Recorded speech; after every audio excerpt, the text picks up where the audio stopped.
को सूचित किया जाता है कि अभी पेपर लिखना शुरू न करें। अभी थोड़ी देर में यहाँ से सवालों के सही जवाब दिए जाएंगे। और अभी तो रुको, क्लाइमैक्स अभी बाकी। इस साल अंग्रेजी के पेपर में कोई भी बच्चा फेल नहीं होगा, क्योंकि नकल कराने का ठेका हमने लिया है।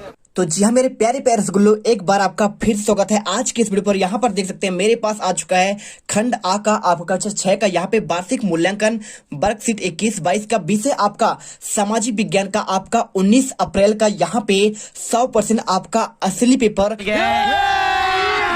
अभी मजा आएगा ना भिड़ो।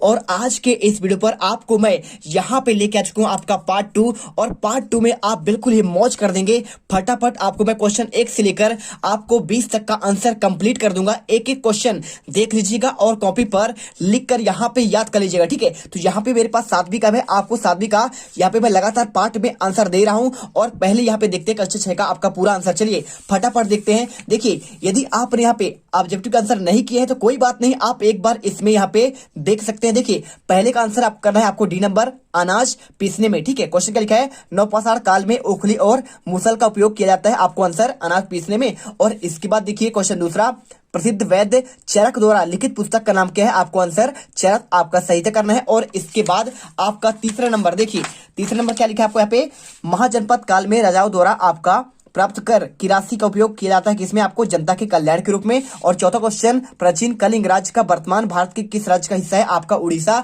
और इसके बाद पांचवा, पल्लवों की राजधानी क्या थी, आपको आंसर कांचीपुरम। और क्वेश्चन नंबर 6, इनमें से मानचित्र का घटक नहीं है, आंसर आपको यहाँ पे ग्लोब करना है। और क्वेश्चन 7वां, अंटार्कटिका महाद्वीप में मानव का स्थायी निवास नहीं होने का कारण क्या है, आपको आंसर यहाँ हमेशा बर्फ जमी रहती है। और क्वेश्चन आपका 8वां, भारत की सबसे पुरानी पर्वत श्रृंखला क्या है, आपको आंसर यहाँ पे अरावली पर्वत। और क्वेश्चन नंबर 9 देखिए, निम्न में से कौन सा स्थानीय सरकार का अंग नहीं है, आंसर आपको राज्यपाल। और क्वेश्चन आपका 10वां देखिए, लोकतंत्र में सरकार के कामकाज का विरोध करने का सही तरीका उचित नहीं है, आपको आंसर तोड़ फोड़ व आपको हिंसा करना है। और क्वेश्चन आपका यहाँ से स्टार्ट होता है आपका 11वां, देखिए क्वेश्चन आपको दिया गया है, क्वेश्चन 11 से लेकर 20 तक के आंसर प्रॉपर एक एक क्वेश्चन देखेंगे। तो जो भी छात्र यहाँ पर पहली बार आया है, वीडियो को दिल से लाइक करिए और हमारे आपके अपने चैनल हर एक बच्चा यहाँ पे दिल से सब्सक्राइब कर लीजिए। और चलिए चलते आपके नेक्स्ट क्वेश्चन पर। देखिए क्वेश्चन क्या लिखा है, पूरा स्थल से आप क्या समझते हैं, इसका क्या अर्थ है, आपका 3 नंबर क्वेश्चन आंसर करना है। पूरा स्थल उस स्थान को कहते हैं जहां औजार, बर्तन और इमारतें जैसी वस्तुओं का आपका अवशेष मिलते हैं,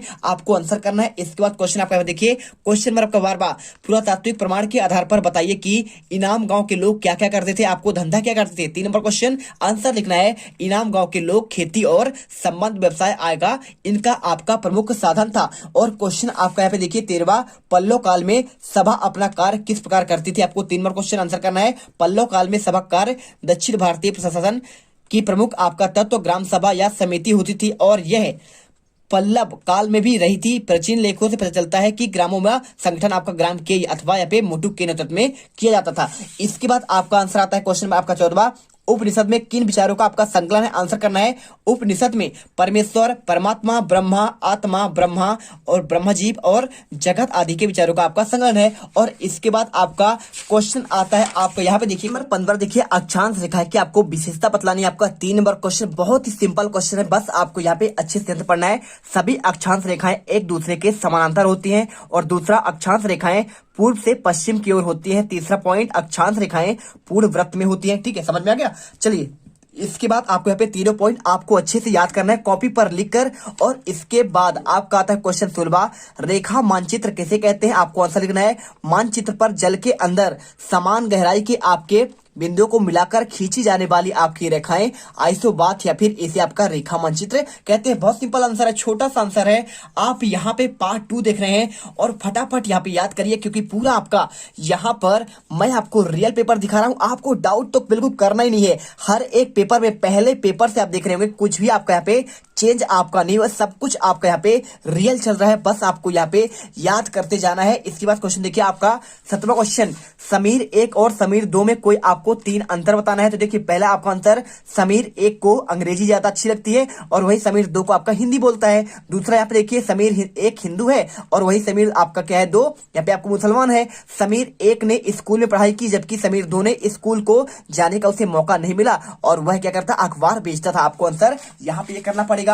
क्वेश्चन नंबर 18 देखिए, आपको ये क्यों लगता है कि सभी लोगों में आपका समानता होना जरूरी है? आंसर करना है आपका 3 नंबर क्वेश्चन। देखिए, भारत के संविधान के अनुसार यहाँ के सभी नागरिक को आपका जाति, धर्म, भाषा और अभिव्यक्ति यानी आपका बोलने का अधिकार, ठीक है, समानता का अधिकार है। क्योंकि भगवान की नजरों में हम सभी का जन्म समान रूप से होता है, इसलिए सभी को इंसान को समान रूप से देखना चाहिए। मतलब क्या होता है, देखिए हर एक व्यक्ति का यहाँ पे जाति, धर्म और भाषा ये किसने बनाया? इंसान ने बनाया, ठीक है। यहाँ पे हिंदू मुसलमान आपका जो धर्म होता है, ठीक है, ये क्रिश्चियन है, ये आपका यहाँ पे जो है ईसाई है, ये सिख है, ये जो है यहाँ पे मानव ने बनाया है। तो आपको यहाँ पे देखिए भगवान ने सभी को आपका एक रूप पर पृथ्वी में भेजा है। तो आपको सिंपल सा देखिए आपको लिखा गया है कि आपको क्यों लगता है कि सभी लोगों में आपका समानता होनी चाहिए? इसलिए भगवान की नजरों में तो एक है, तो इसलिए हमें क्या है, आपको यहाँ पे समानता होनी चाहिए। आपको आंसर करना है। इसके बाद क्वेश्चन आपका 19वां, सरकार में हम किस प्रकार की भागीदारी कर सकते हैं? आंसर आपको बहुत सिंपल लिखना है। हमारा देश लोकतांत्रिक है, जहां पर जनता द्वारा शासन बनती है और पूरा प्रजातंत्र पर शासन निर्भर रहता है।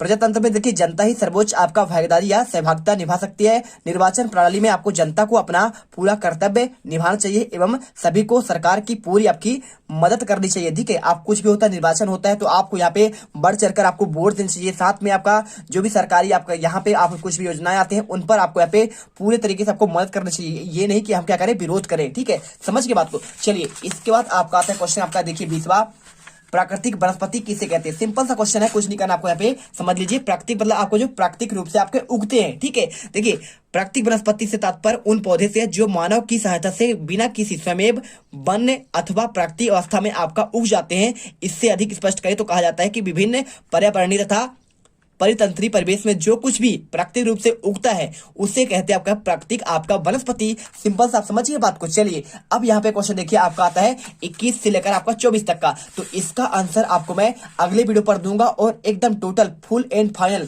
आपको आंसर देने वाले हैं। आप क्वेश्चन 21वां और 22वां और साथ में आपको यहाँ पे देखिए आपका 23वां और आपका 24वां। तो टोटल आपको यहाँ पे थर्ड पार्ट आएगा और थर्ड पार्ट में एकदम हम यहाँ पे धूम मचा देंगे, एक एक क्वेश्चन आंसर देने वाले हैं। मिलते हैं अगले वीडियो पर। जय हिंद, जय भारत, वंदे मातरम।